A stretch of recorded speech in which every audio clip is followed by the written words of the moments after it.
but he had once heard someone say that the Psalms were many of them very poor, and on looking at them more closely, after he had been told this, he found that there could hardly be two opinions on the subject.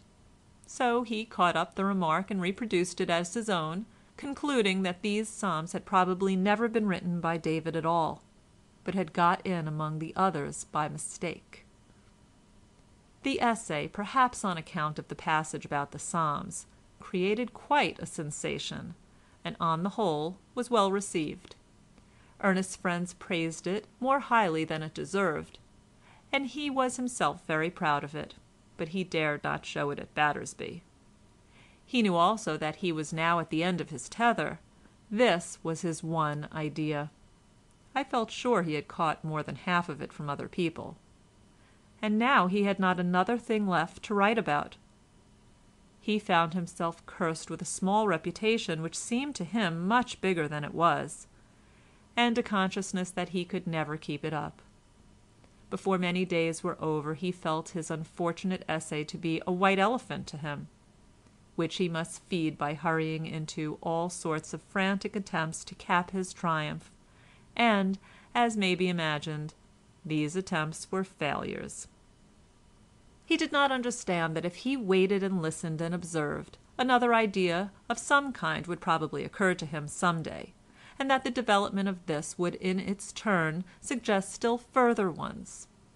He did not yet know that the very worst way of getting hold of ideas is to go hunting expressly after them. The way to get them is to study something of which one is fond, and to note down whatever crosses one's mind in reference to it, either during study or relaxation, in a little notebook kept always in the waistcoat pocket. Ernest had come to know all about this now, but it took him a long time to find it out, for this is not the kind of thing that is taught at schools and universities. Nor yet did he know that ideas, no less than the living beings in whose minds they arise, must be begotten by parents not very unlike themselves, the most original still differing but slightly from the parents that have given rise to them. Life is like a fugue. Everything must grow out of the subject, and there must be nothing new. Nor again did he see how hard it is to say where one idea ends and another begins, nor yet how closely this is paralleled in the difficulty of saying where a life begins or ends, or an action, or indeed anything, there being a unity in spite of infinite multitude, and an infinite multitude in spite of unity.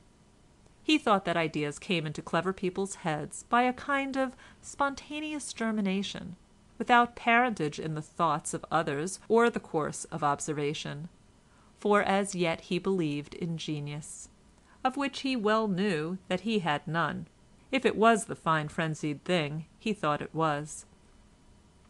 Not very long before this he had come of age, and Theobald had handed him over his money, which amounted now to £5,000. It was invested to bring in £5 per cent, and gave him therefore an income of £250 per year. He did not, however, realize the fact (he could realize nothing so foreign to his experience) that he was independent of his father till a long time afterwards. Nor did Theobald make any difference in his manner towards him. So strong was the hold which habit and association held over both father and son, that the one considered he had as good a right as ever to dictate, and the other that he had as little right as ever to gainsay. During his last year at Cambridge he overworked himself through this very blind deference to his father's wishes, for there was no reason why he should take more than a poll degree except that his father laid such stress upon his taking honours. He became so ill, indeed, that it was doubtful how far he would be able to go in for his degree at all, but he managed to do so, and when the list came out, was found to be placed higher than either he or anyone else expected, being among the first 3 or 4 senior optimes, and a few weeks later in the lower half of the second class of the classical tripos. Ill as he was when he got home, Theobald made him go over all the examination papers with him, and in fact reproduced as nearly as possible the replies that he had sent in. So little kick had he in him, and so deep was the groove into which he had got, that while at home he spent several hours a day in continuing his classical and mathematical studies, as though he had not yet taken his degree. End of chapter 46.